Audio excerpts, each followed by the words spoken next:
Hey everyone, my name is Rooster, and welcome back to Mechabellum. In today's video, we'll be up against one of the legends of the game, none other than Sarah, although he has changed his name a while back. Now, I don't know what his name stands for currently. Maybe some of you in the chat can tell me what it means, but let's get right into it. I pick Elite Spec here. It's not the best pack possible. Usually you do like to start with Chaff, but, you know, I was live and I love playing Elite, so it's hard for me to pass any opportunity to play it. At this point, it's kind of a given. And Sarah goes with Sledgehammers and Arclights. Now, in this scenario, I would like to push. And because I'm Spiders and Void Eye, I honestly felt like pushing into the wall plus a potential small turret was going to be easier than pushing into the Chungus. So that's what you'll see me do. Now, a little bit about Sarah. He's a cost control specialist here, so he does have that extra cash, but his units are a bit weaker, which bodes well for units like Tarantula and Void Eye.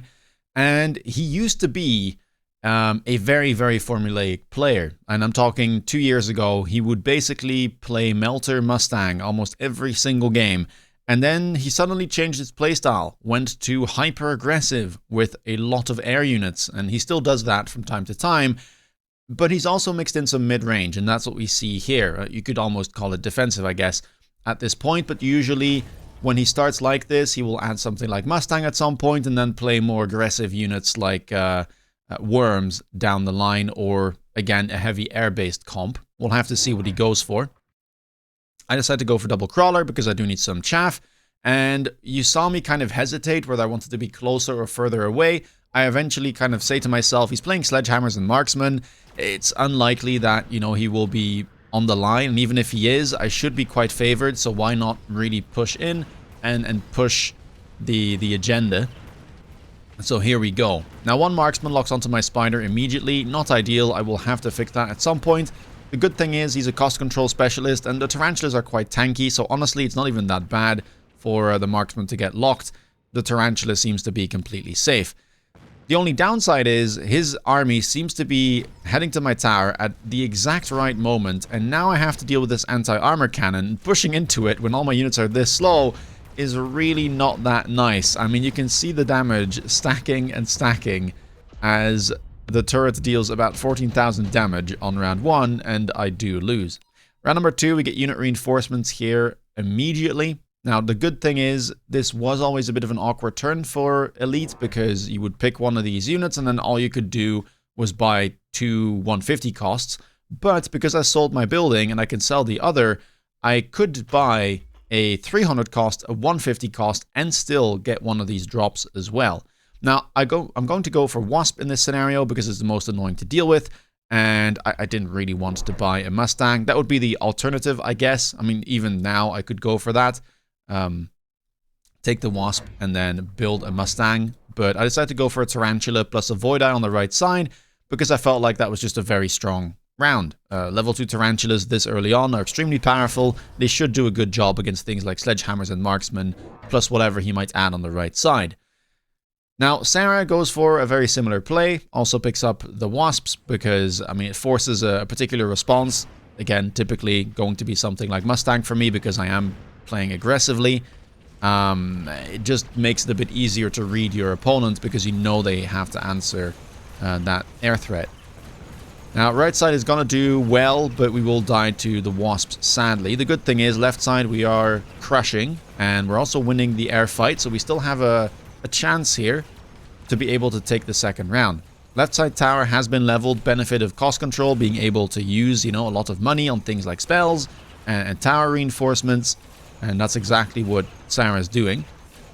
But we will break through and eventually get it. And now it just comes down to what's going to happen here in the middle. I'm going to speed things up a little bit as we will engage with this Marksman. We should get a tower debuff. And then I have about half a Wasp pack left to beat an entire Wasp pack from Sarah. But I have some units to tank, so I kind of like my odds here. Debuff seems like it will be good too. And here we go. 5 Wasps versus an entire pack. But, you know, with the Tarantulas in front, we are going to be just fine, and we will be able to pick up the second round. So, very nice there. And now, immediately, I think, well, I have to deal with the Wasps, and woof, look at that. Improved firepower control system and haste module shows up. Well, that's an easy pick for both of us. And it also allows us to go, well, into Mustang quite easily. So, Here we go. One Mustang picked up. I don't have the money right now to pick a second one. I could sell the wall, but I feel like the wall, honestly, is never really worth selling until maybe very late. But it's just so nice to tank missiles, just to tank, you know, initial shots, prevents your bigger units from getting locked on. And for 50 credits, it's not the biggest, you know, reward for selling it. You have to give up quite a lot for it. So I don't want to go for that. I'm just simply going to buy a crawler on the right side and a Mustang here to deal with this wasp, because on the left it felt like we were doing well. I was kind of just crushing the ground, so my wasps were able to come out ahead. I do pick the level on the wasp as well to kind of have an advantage, and we see double Mustang there behind the towers. Missile for the cost control player, again, spells, right, easily accessible, good thing to do. You've got that extra cash, so why not use it? And well, slows down one of my spiders, takes out a Void Eye pack, which is quite useful for me to try and take out the mid-sized units. And it looks like he will be able to slow down my left side attack. Now, right side for me has gotten a lot stronger because I now have a level 2 Mustang, plus the improved firepower control system. So it is pushing through quite convincingly. Left side even winning as well. Now I've managed to win the round, even though, you know, he went for kind of tempo plays like that missile. Keep in mind, I still have to fix the left side that I talked about. This tarantula still keeps getting locked on by the marksman, but I had other things to think about, and the tarantula wasn't dying, so it wasn't that pressing of an issue. Now I have money, so I can range my Mustang. That's what I'm going to be ranging first. Normally, if I didn't have Mustang, I would try and range the tarantulas on this round, but because I have the improved firepower and because Mustang are so vulnerable without range, I decided to go for range first on that unit specifically. We do add one here to cover the flank and also deal with that wasp. I sell my wasp because it's just going to be feeding Mustang. In fact, it already did. As we can see, one of the Mustangs leveled. I pick up a heavy armor to throw it onto a spider. He does the same thing on a sledgehammer, and he buys 2 more Mustang packs, which really incentivizes me to try and get something like range maybe on my tarantulas here. But he also armors his arc lights, which is scary. I currently don't have the best DPS. My Void Eyes would be able to deal with that. So there's a couple of ideas here between range Void Eye or just charge shot Void Eye. I could maybe try and go into Hacker as well. I feel like that would be a unit that is still accessible in the mid game for Elite. And it's quite good against, you know, armored arc lights and sledgehammers, which he already has. And let's see. My one concern is still going to be chaff clear, but he hasn't really been investing that much in chaff. I mean, he has Mustang, which can double down as, you know, a distraction, but there's not that much in terms of crawlers on the board. Left side seems to be doing well as the Void Eyes help out against those arc lights. They still take a while to get through though, and all of my spiders will go down. Right side, not quite as fortunate. My Void Eye pack not able to connect with the arc light, and so yeah, my Mustangs are going to be stuck on that arc light in perpetuity. And it means we will lose this round. I'm also stuck on that fortified tower. Just going to speed things up here as the Mustangs will grab both of mine and then get cleaned up. Sadly for me, lots and lots of levels going across here. Kind of the downside of Elite Specialist is, you know, if your opponent finds these type of tempo moves, they will be able to catch up in levels very quickly. And now on round number 5, we see unit drops again. Now, Sandworm here, I kind of expected him to take either that or Rhino, because I know he loves the unit and it's very good into my board, right? I'm not the highest of DPS, and Sandworm is going to be tough to deal with.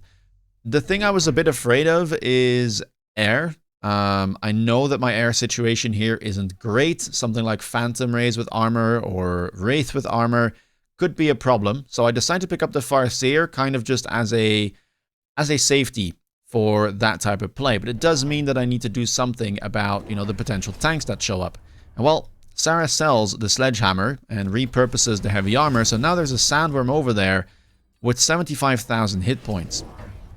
I decide to range my Void Eyes because, well, it's good against the arc lights, and I was expecting something, you know, like a Sandworm to show up.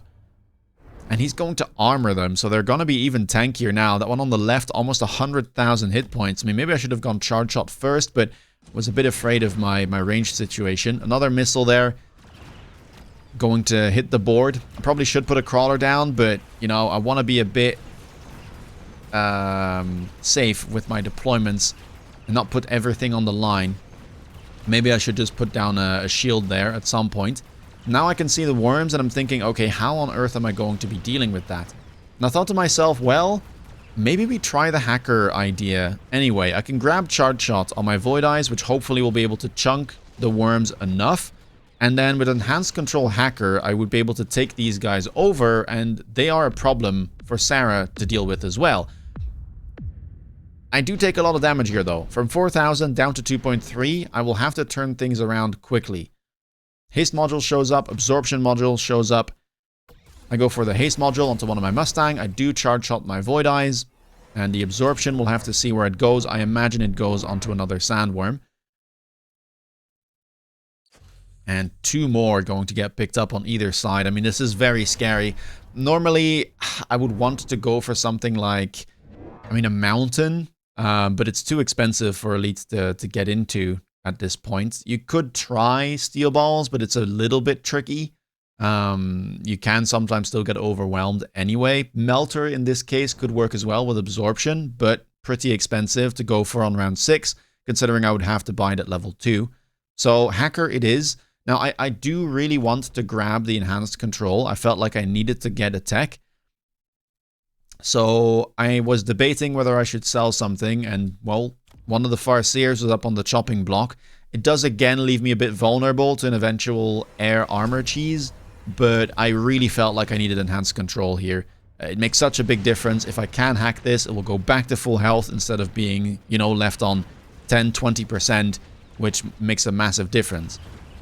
Let's see though, are we going to be able to take over anything is the question, because my hacker doesn't have any range. I did take temp range just to try and alleviate that, but I don't have that much chaff in the way. Right side going to try its very best if I can at least hack something here, which I will be able to.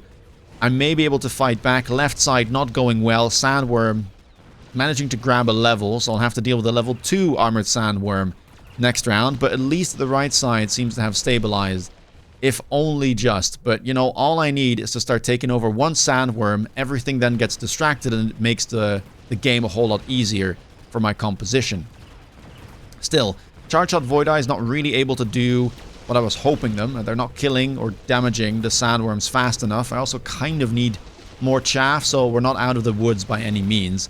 But thankfully, the worms are going to do a decent job. I have 1 on the tower. Sadly, one of the sandworms will die before I can make use of that, but we do take down one of the 2 remaining sandworms, and now it's just going to be a 1v1 between the 2 worms that are still alive, but 10 seconds left on the clock, and it doesn't look like this will be able to get through. His worm has the absorption module.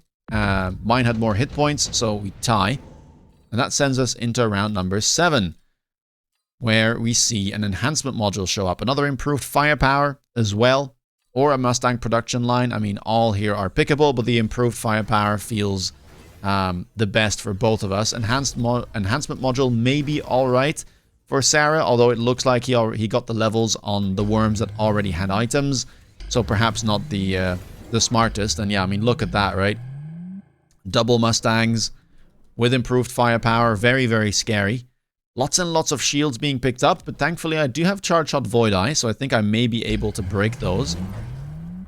And here I decided to go for barrier as my second tech, because I wanted to try and block the missiles as much as possible, and also I thought my opponent was somewhat weak to barriers, because lots and lots of his damage comes from the worms, but you know, they're melee range, so they can't always break shields. I guess the Mustangs are capable of breaking shields at this point with the items they have, but it felt like barrier was quite useful. It also blocks this missile he's been going for, and, you know, prevents me from having to put another crawler there, which would likely end up just dying very quickly anyway. And let's see, can we get through? I do loan. Felt like I had to. Round 7 is a decent round to start loaning anyway. And I grabbed the temp range to try and make up for the fact that I don't have range yet on my hackers. Keep in mind also, I have not been able to tech my tarantulas, so chaff clear could become a bit of a problem down the line. I'm just kind of banking here on the fact that I may be able to take over, you know, some arclights, some worms, and distract his Mustangs for long enough so that mine can deal with it. But it's a very, very tricky thing. Right side, we are doing decent.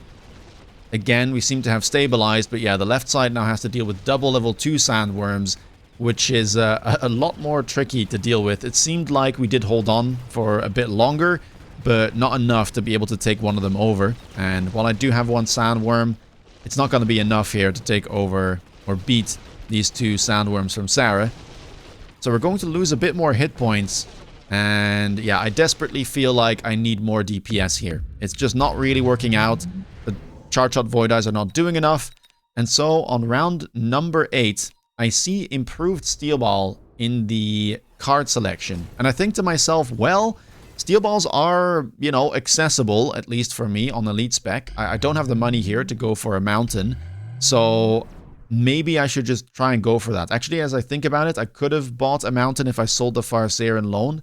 But I didn't really have space for it. It would have to be in an awkward spot. I didn't really plan around leaving a Titan. So I try and, you know, get improved Steel Ball. It's not a card that you see very often. So it was a bit fun to try out too. And I immediately ranged them to, well, help out with the DPS. If I can lock on to these worms, then I should be able to bring them low enough. And the hacker only needs to, you know, hack a % or 2. And it will heal it all the way back to full when it gets taken over. Keep in mind, I am putting the Steel Balls a little bit further back here because I want them to arrive later, because I want them to match the worms that are all the way in the back.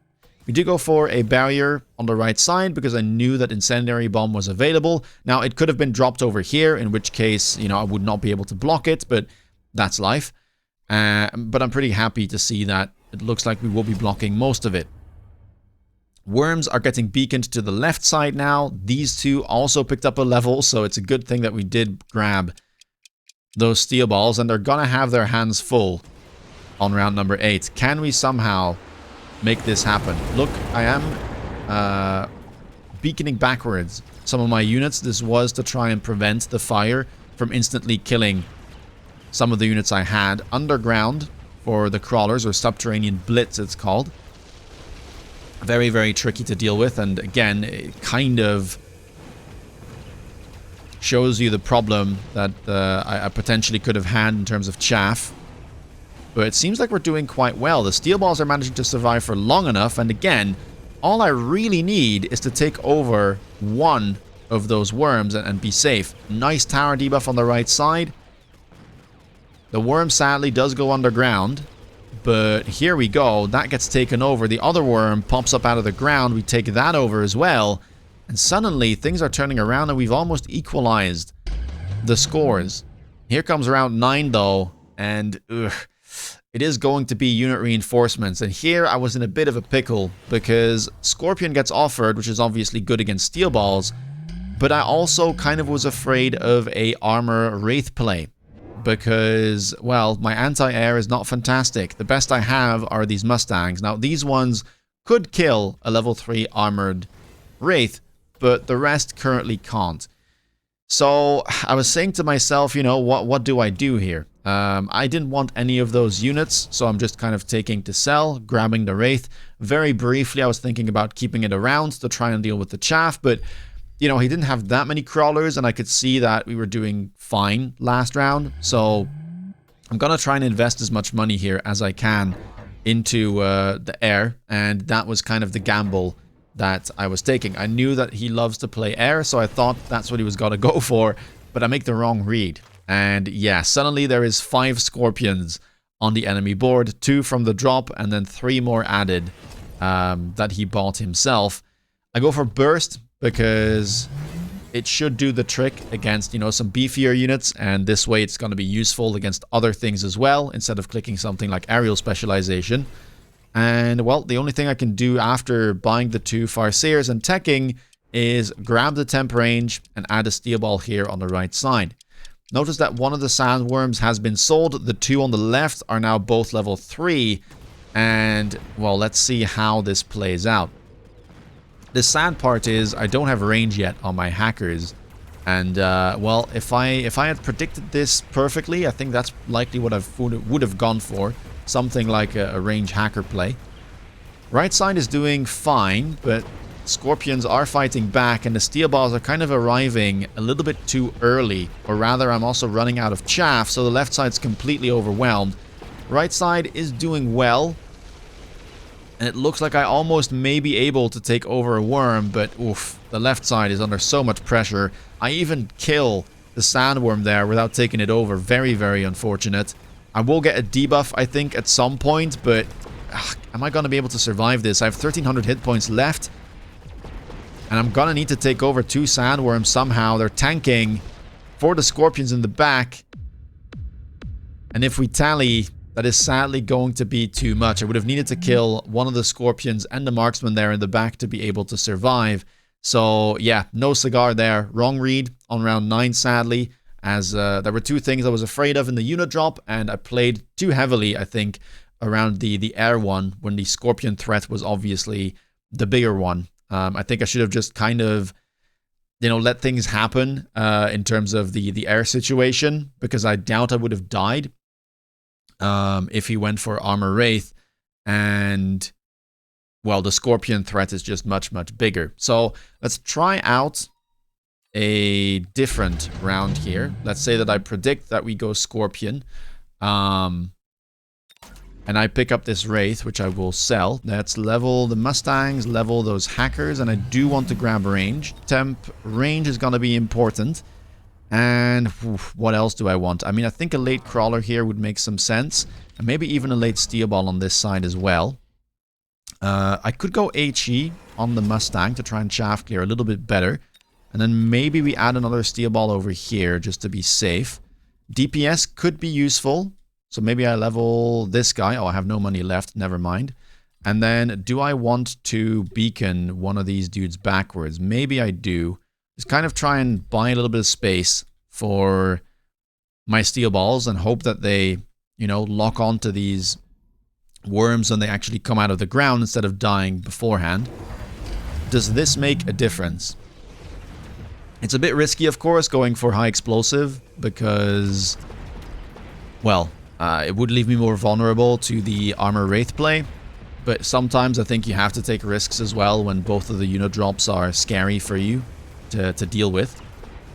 Scorpions are doing an okay job still. Will I be able to take things over is the real question here. I have some steel balls locked onto the worm. We'll be able to take it over, so that's useful. Now we're locking onto this. And we do take over that worm as well. On this side, it's the same story. So now I managed to take over everything. And we win quite convincingly. 1500 damage, I think, was what I needed to deal. So it's not quite enough, but it would have been, you know, plenty to at least be able to fight back and still be in this game. And then maybe I could have tried to go for something like Burst Farseer on the next round, you know, to try and deal with the potential air situation. But yeah, there we go. I think the steel balls likely could have been a bit further back from the get-go anyway to really properly try and match the sandworms. I think they were a little bit too far forward. Chaff situation wasn't great, so adding a couple crawlers here would have been nice. Maybe I could even go for Subterranean Blitz myself. But yeah, I mean, it shows you kind of the difference, right, in what a round like this can make if you make the correct read. Anyway, if you like this video, please leave a thumbs up. Let me know down in the comments what you thought about it. Have you faced a lot of sandworms like this, and do you like to play Enhanced Control Hacker? Let me know. If you want to stay up to date with my latest content, please consider subscribing. And if you want to see me play live, check me out on Twitch. With that being said, take care, guys, and see you in the next video. Bye-bye.